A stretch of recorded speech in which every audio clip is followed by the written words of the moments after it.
Dan cilakanya karena mereka yang menjadi pemimpin, mereka mengajak manusia sebanyak-banyaknya hidup pula dalam kegelapan. Dan itu sederhana caranya. Caranya apa? Campakkan Al-Quran sebagai petunjuk hidup, jangan dijadikan sebagai pedoman hidup. Maka jadilah masyarakat menuju kepada kegelapan rame-rame, sebagaimana sabda Nabi, dan ini kita alami hari ini. Nabi bersabda 15 abad yang lalu, akan datang suatu zaman penuh kegelapan, kata Nabi. Badiru bil a'mali fitanan ka qita'il lailil muslim. Bersegeralah kalian beramal sebelum datangnya fitnah yang begitu banyak, sehingga dunia menjadi seperti malam yang gelap gulita.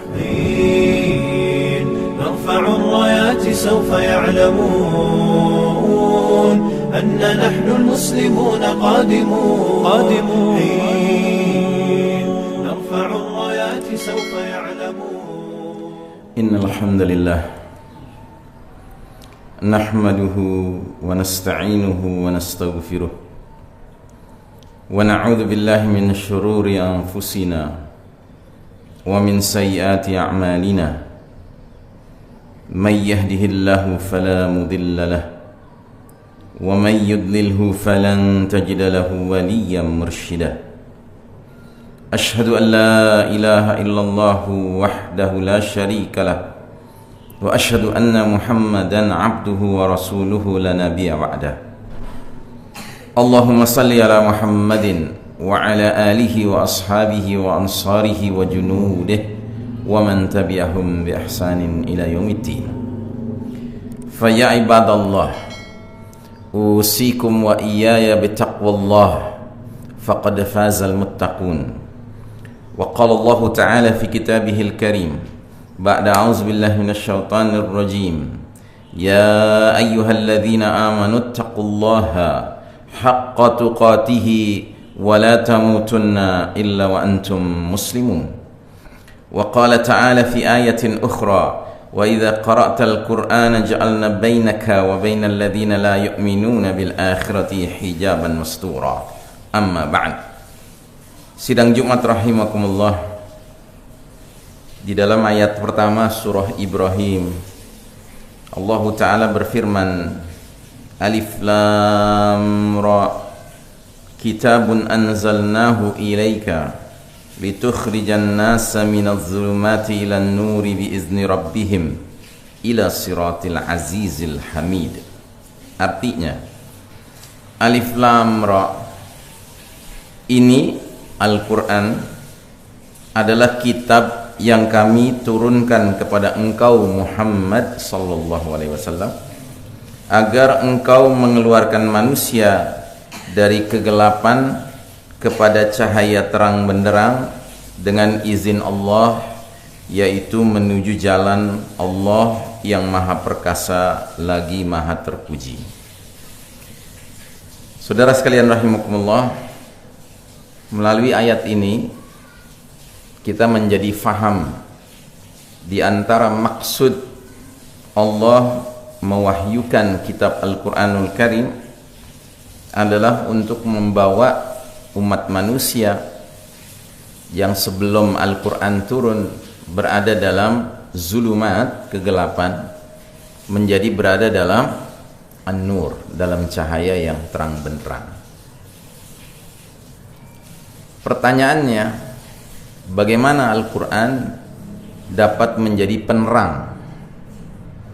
Jawabannya adalah ketika Al-Quran benar-benar disikapi sebagaimana mestinya oleh sejumlah manusia yang mengaku orang-orang beriman, cepat atau lambat saat itulah Al-Quran akan menjadi penerang.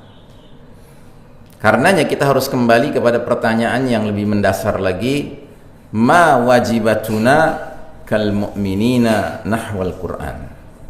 Apa kewajiban kita selaku orang-orang yang mengaku beriman terhadap Al-Quran? Setidak-tidaknya ada 5 kewajiban. Kewajiban pertama adalah tilawatan, membacanya. Kewajiban kedua adalah tadabburan, memahami isinya.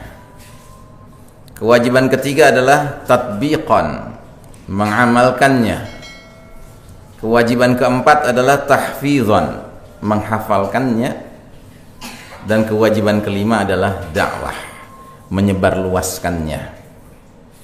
Nah, ini 5 kewajiban orang beriman terhadap Al-Quran. Dan kalau kita mau jujur, pada kebanyakan umat Islam hari ini, biasanya kalau berinteraksi dengan Al-Quran, yang paling dia ketahui adalah interaksi tilawatan semata. Alhamdulillah belakangan ini sudah mulai muncul tambahan interaksi lain, yaitu interaksi tahfizan, menghafalkannya. Sehingga bermunculanlah pondok-pondok, ma'had-ma'had, ya, tempat-tempat penggemblengan, ya, muslimin untuk bukan saja tahsin Al-Quran sehingga tilawahnya benar dan baik, tetapi juga tahfidz, menghafalkan Al-Quran sehingga bermunculannya para hafiz. Alhamdulillah. Tapi sesungguhnya kita tidak boleh puas dengan 2 kewajiban dari 5 kewajiban ini sudah ditegakkan, karena kembali kepada keinginan kita untuk memenuhi maksud Allah Ta'ala menurunkan Al-Quran. Tidaklah cukup hanya dengan bermunculannya sekalipun jutaan orang yang rajin tilawah dan jutaan orang yang menghafal baik seluruh Al-Quran maupun sebahagiannya. Tidak cukup. Malah dari 5 kewajiban ini, kalau kita kaji di dalam Al-Quranul Karim, ada salah satu kewajiban yang sampai Allah mengeluarkan ancaman bila mana tidak dikerjakan. Sedangkan terhadap tilawah, terhadap tahfiz tidak ada ancaman. Tidak ada ancaman orang nggak tilawah Al-Quran, tidak ada ancaman orang tidak menghafalkan Al-Quran. Tapi ada satu kewajiban yang Allah keluarkan ancaman kalau ditinggalkan. Itulah kewajiban tadabbur, memahami isi dari Al-Quran. Allah Ta'ala berfirman dalam surat Muhammad ayat 24, afala yatadabbaruna al-Qur'ana am ala qulubin aqfaluha, yang artinya, apakah mereka tidak mentadabburi Al-Quran, ataukah hati mereka telah terkunci? Jadi ada ancaman. Sekalipun seseorang rajin tilawah, sekalipun seseorang rajin memelihara hafalan, tapi kalau dia tidak tadabbur Al-Quran, jangan-jangan tilawah dan hafalannya tidak mengantarkan dia kepada memiliki hati yang terbuka, hati yang siap menerima hidayah, siap menerima petunjuk dari Allah Subhanahu wa Ta'ala. Karenanya, saudaraku rahimakumullah, mari kita galakkan kegiatan tadabbur Al-Quran. Dan bagaimana langkahnya? Langkah yang paling awal adalah memastikan bahwa kita tatkala membacanya, kita berinteraksi dengan apa yang disebut dengan pemahaman, dengan akal kita. Dan tidak mungkin kita akan bisa berinteraksi dengan akal kita dengan Al-Quran kalau kita nggak mengerti bahasa Al-Quran. Kan tidak otomatis saat kita tilawah Al-Quran kita terus mengerti apa yang kita baca, kan? Karena bukan bahasa ibu kita Al-Quran itu. Lain halnya kalau Anda sudah belajar bahasa Arab, lain halnya kalau kita sudah belajar bahasa Arab. Karenanya ada jalan yang lebih pintas sebenarnya sebelum kita harus menguasai bahasa Arab, yaitu kita memastikan dalam diri kita, keluarga-keluarga kita, ada program yang namanya menyelesaikan membaca terjemahan Al-Quran dari awal surat Al-Fatihah sampai surat An-Nas. Itu jembatan paling awal untuk seseorang bisa tadabbur, bisa memahami isi Al-Quran.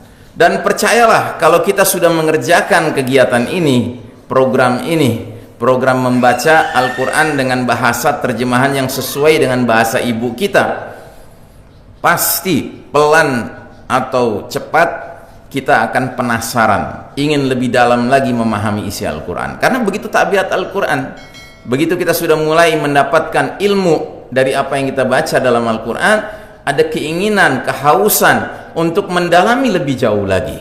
Nah, kalau sudah seperti demikian, tentunya bisa dilengkapi dengan kita mulai membaca kitab-kitab tafsir. Karena dalam tafsir lebih dalam lagi kita bisa mendapatkan pemahamannya. Tetapi yang jelas, kalau kita hanya berhenti pada tilawah, berhenti pada menghafal, tapi tidak pernah mau melakukan tadabbur, kita patut khawatir apa yang Allah ancamkan itu terjadi pada diri kita. Afala yatadabbaruna al-Qur'ana am ala qulubin aqfaluha. Apakah mereka tidak mentadabburi Al-Qur'an? Apakah mereka tidak berusaha memahami isi Al-Qur'an, ataukah memang hati mereka terkunci? Kalau hati sudah terkunci, saudaraku, apapun nasihat siapapun tidak akan ada yang masuk. Karena kunci diterimanya nasihat, berinteraksinya seseorang dengan arahan Rabbani, arahan Nabawi, itu hanya terjadi pada orang-orang yang hatinya terbuka. Nah, saudaraku rahimakumullah, ini pertama. Terus kalau kita menginjak kepada kewajiban-kewajiban berikutnya, lebih berat lagi. Jadi kewajiban tatbiq Al-Quran, mengamalkan Al-Quran, dan kewajiban dakwah Al-Quran ini lebih berat lagi. Karena apa? Karena tatbiq Al-Quran, kalau kita sudah bicara pengamalan yang sebenar-benarnya dan selengkap-lengkapnya, tidak mungkin terjadi kecuali kalau kumpulan manusia yang memahami Al-Quran sudah banyak. Dan kalau sudah banyak kumpulan manusia yang memahami Al-Quran, cepat atau lambat mereka akan menuntut agar Al-Quran ini nggak sekedar menjadi pemahaman, tetapi menjadi pelaksanaan, menjadi pengamalan. Berapa banyak ayat Al-Quran hari ini yang tidak diamalkan? Banyak sekali ayat Al-Quran yang tidak diamalkan hari ini. Jangankan diamalkan, disikapi dengan benar saja sudah mulai hilang. Contoh, berapa banyak wanita yang kalau membaca ayat yang berkaitan dengan dibolehkannya laki-laki ta'addud, ya, menikah dengan lebih dari satu perempuan, itu ada perasaan enggan. Ya, kenapa demikian? Ya karena pemahaman tidak tegak. Ya, apatah lagi tatbiknya, apalagi pengamalannya. Ya. Atau misalnya contoh sekarang, betapa dahsyatnya musuh-musuh Islam menyebarluaskan pemahaman yang bertentangan dengan Al-Quran, tapi karena banyaknya orang yang tidak paham Al-Quran, pemahaman yang bertentangan ini diterima bulat-bulat. Contohnya adalah fenomena yang belakangan ini semakin semarak, yaitu fenomena LGBT.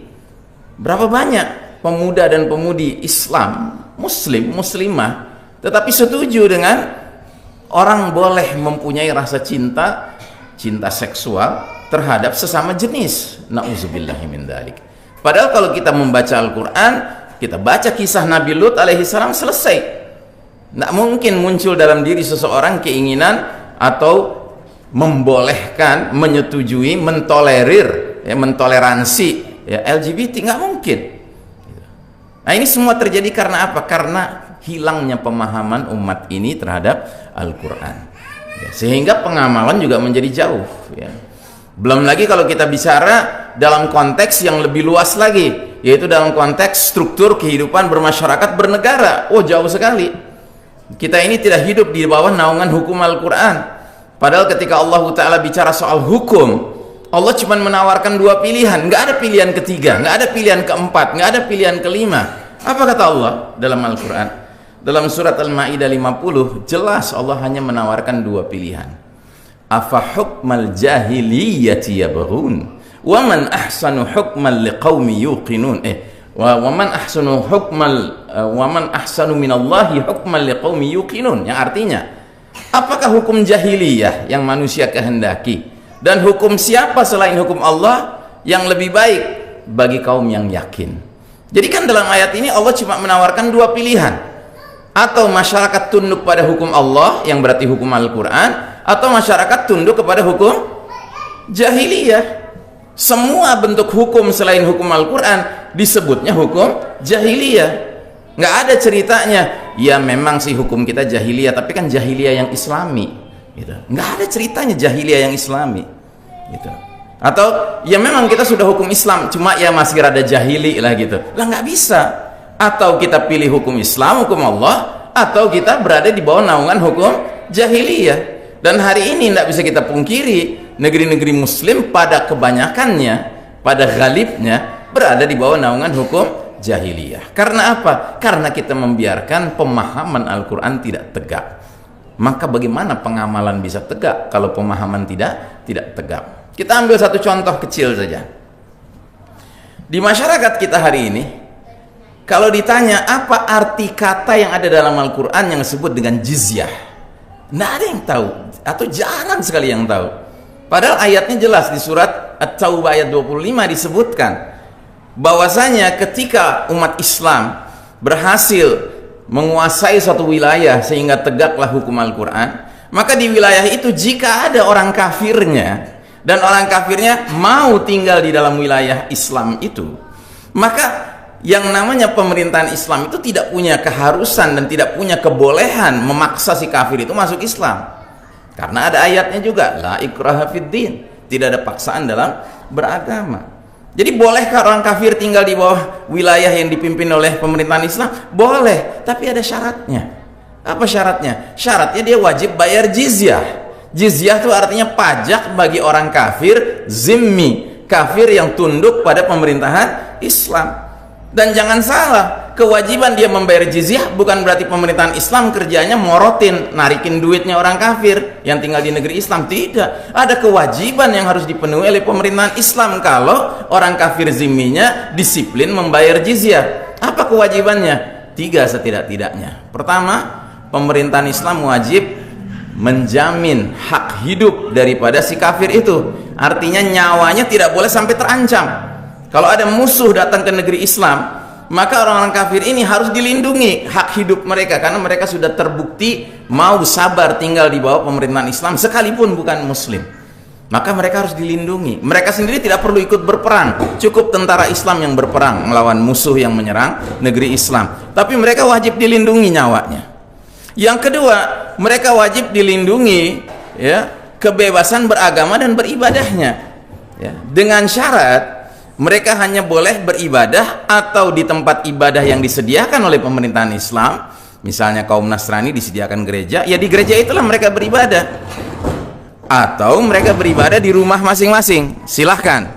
Tapi jangan sekali-kali mereka berpikir beribadah di tempat umum, tidak boleh ya, karena itu berarti mereka berdakwah, menyebarluaskan ajaran agama yang tidak benar di mata pemerintahan Islam. Nah ini kan nggak banyak yang tahu gitu.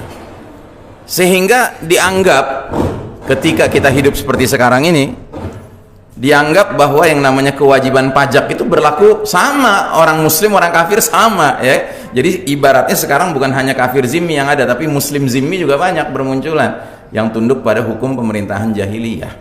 Nah jadi saudaraku rahimakumullah, inilah pentingnya kita berjuang keras untuk mencetak diri-diri kita dan keluarga-keluarga kita menjadi orang-orang beriman yang memenuhi ya wajibatuna nahwal Quran, kewajiban-kewajiban kita terhadap Al-Quran. Dan dengan sendirinya semakin banyaknya orang yang faham, semakin banyak orang yang melaksanakan, mengamalkan Al-Quran, maka juga akan semakin semarak yang namanya dakwah penyebar luasan nilai-nilai Al-Quran sebagai kewajiban yang kelima. Dan kewajiban yang kelima ini tidak perlu menunggu semua orang faham, tidak perlu menunggu semua orang mengamalkan. Ya sekarang pun saat kita masih menyaksikan sedikitnya orang yang tadabbur, sedikitnya orang yang faham Al-Quran, sedikitnya orang yang mengamalkan Al-Quran, dakwah itu harus berjalan. Aqulu qawli hadza fastaghfirullah li wa lakum, innallaha huwal ghafurur rahim.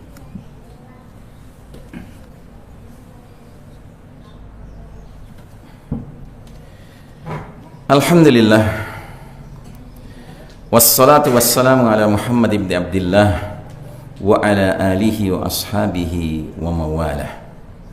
Faya ibadallah, usikum wa iyaya bittaqwallah faqad fazal muttaqun. Wa qala Allah ta'ala fi kitabihil karim ba'da a'udzubillahi minasyaitonir rajim, ya ayyuhalladzina amanu taqullaha wa qulu qawlan sadida yuslih lakum a'malakum wa yaghfir lakum dzunubakum wa may yuti'illaha wa rasulahu faqad faza fawzan 'azima. Amma ba'd.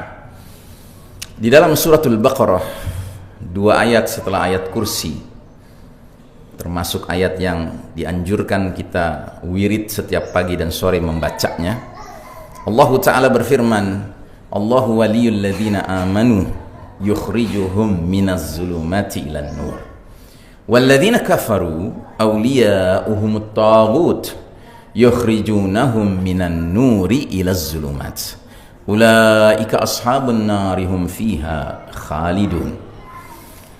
Saudara sekalian rahimakumullah, Allah berfirman yang artinya Allah adalah walinya orang-orang beriman. Ketika Allah dijadikan wali, maka Allah akan keluarkan orang-orang beriman itu dari kegelapan menuju cahaya yang terang benderang. Sedangkan orang-orang kafir, wali-wali mereka adalah taghut. Dan ketika taghut dijadikan wali, maka orang-orang kafir itu keluar dari cahaya menuju kegelapan.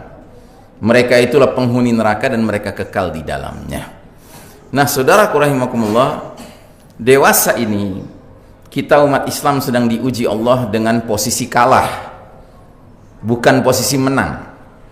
Yang Allah justru sedang izinkan menang di dunia hari ini adalah kaum kafir, Barat, Eropa, Amerika, masyarakat Yahudi Nasrani, mereka kaum kafir. Nah, kenapa dunia jadi kacau hari ini? Karena yang memimpin dunia adalah kaum kafir, yang mana kaum kafir, kata Allah Ta'ala, menjadikan taghut sebagai wali, bukan Allah sebagai wali. Taghut itu apa? Taghut itu syaitan, dan siapapun yang setia kepada syaitan itu taghut. Jadi para pemimpin-pemimpin dunia hari ini, kaum Yahudi Nasrani ini, mereka ini adalah hamba-hamba syaitan, hamba-hamba taghut, yang karenanya mereka hidup dalam kegelapan. Dan cilakanya, karena mereka yang menjadi pemimpin, mereka mengajak manusia sebanyak-banyaknya hidup pula dalam kegelapan. Dan itu sederhana caranya. Caranya apa? Campakkan Al-Quran sebagai petunjuk hidup, jangan dijadikan sebagai pedoman hidup. Maka jadilah masyarakat menuju kepada kegelapan rame-rame, sebagaimana sabda Nabi, dan ini kita alami hari ini. Nabi bersabda 15 abad yang lalu, akan datang suatu zaman penuh kegelapan, kata Nabi. Badiru bil a'mali fitanan ka qita'il lailil muslim. Bersegeralah kalian beramal sebelum datangnya fitnah yang begitu banyak, sehingga dunia menjadi seperti malam yang gelap gulita. Dan kalau era itu sudah datang, kata Nabi, apa fenomena yang paling mencolok? Yang paling mencolok adalah yusbihur rajulu mu'minan wa yumsi kafiran, au yumsi mu'minan wa yusbihu kafiran. Pagi hari orang masih beriman, sorenya jadi kafir. Atau sore hari masih beriman, paginya jadi kafir. Jelas tegas Nabi mengatakan, kalau era penuh fitnah sudah datang, dunia menjadi seperti malam yang gelap gulita, fenomena yang banyak muncul di tengah kaum muslimin adalah fenomena riddah. Riddah itu artinya apa? Kemurtadan. Nabi tidak mengatakan kalau banyak fitnah kemudian yang terjadi pagi berbuat baik, sore berbuat jahat. Bukan antara baik dan jahat, Pak. Jahat itu tidak serta-merta boleh membuat kita menuduh orang kafir, tidak boleh. Orang mencuri, orang korupsi, orang berzina, ya kan, tidak otomatis boleh kita bilang dia kafir. Tapi jelas-jelas Nabi bilang, kalau era penuh fitnah sudah datang, dunia menjadi gelap gulita, maka yang terjadi adalah manusia sadar tidak sadar terlibat dalam dosa yang paling mengerikan, yang namanya dosa nawaqidul iman. Batal imannya, Pak. Dan hari ini tidak sedikit umat Islam terjerembab dalam dosa ini. Dan kembali kalau kita bertanya kenapa demikian, ya karena dunia dalam kegelapan sekarang. Dan kenapa dalam kegelapan? Karena dunia dipimpin orang kafir. Dan kenapa kalau orang kafir yang mimpin jadi gelap? Karena orang kafir walinya syaitan, walinya taghut, tidak mengajak kita kepada cahaya terang benderang. Nah, maka kita yang belajar Al-Quran, kita yang serius memenuhi kewajiban-kewajiban mukmin terhadap Al-Quran, kita ini pada hakikatnya adalah arus yang melawan arus rame yang sedang disebarkan oleh musuh-musuh Allah hari ini. Mudah-mudahan Allah berikan kita kesabaran dan keistiqomahan untuk menjadi ahlul Quran dalam arti yang sebenar-benarnya, bukan hanya doyan tilawah, doyan menghafal, tetapi yang lebih penting lagi kita doyan tadabbur, sehingga kita bisa mentadbiq, mengamalkannya, dan kita bisa turut menyebarluaskan nilai-nilai Al-Quran ini, sehingga pelan tapi pasti mulai dari rumah-rumah kita masing-masing cahaya itu menyala di tengah-tengah kegelapan zaman ini. Dan kalau makin banyak rumah yang disinari oleh Al-Quran dengan kelengkapan kewajiban dilaksanakan di dalamnya, niscaya akan semakin banyak rumah-rumah yang menjadi pelawan arus kegelapan yang sedang melanda dunia hari ini. Dan mudah-mudahan Allah Ta'ala memberikan kita sabar dan istiqamah untuk menegakkan kalimatullah al ulya di muka bumi ini. Innallaha wa malaikatahu yusalluna 'alan nabi ya ayyuhalladzina amanu sallu alaihi wa sallimu tasliman. Allahumma salli ala Muhammad wa ala ali Muhammad kama sallaita ala Ibrahim wa ala ali Ibrahim innaka Hamidum Majid. Allahumma barik ala Muhammad wa ala ali Muhammad kama barakta ala Ibrahim wa ala ali Ibrahim innaka Hamidum Majid. Allahumma ighfir lil muslimin wal muslimat wal mu'minina wal mu'minat الأحياء منهم والأموات يا سميع قريب مجيب الدعوات يا قاضي الحاجات ربنا اغفر لنا ولإخواننا الذين سبقونا بالإيمان ولا تجعل في قلوبنا غلا للذين آمنوا ربنا إنك رؤوف رحيم اللهم اغفر لنا ولوالدينا وارحمهم كما ربونا صغارا ربنا هب لنا من أزواجنا وذرياتنا قرة أعين واجعلنا للمتقين إماما اللهم أعز الإسلام والمسلمين اللهم أذل الشرك والمشركين اللهم انصر المسلمين المظلومين المستضعفين في كل مكان وفي كل زمان خاصة في فلسطين في الشام في سوريا في غزة في ميانمار في زنجان في هنديا في روهينيا في أندونيسيا في أفغانستان في يمن وفي كل مكان وفي كل زمان برحمتك يا أرحم الراحمين اللهم انصر إخواننا المؤمنين المسلمين المخلصين الموحدين المجاهدين في سبيل الله في كل مكان وفي كل زمان برحمتك يا أرحم الراحمين اللهم إنا نعوذ بك من عذاب جهنم ومن عذاب القبر ومن فتنة المحيا والممات ومن شر فتنة المسيح الدجال ربنا آتنا في الدنيا حسنة وفي الآخرة حسنة وقنا عذاب النار والحمد لله رب العالمين عباد الله إن الله يأمر بالعدل والإحسان وإيتاء ذي القربى وينهى عن الفحشاء والمنكر والبغي يعظكم لعلكم تذكرون ولذكر الله أكبر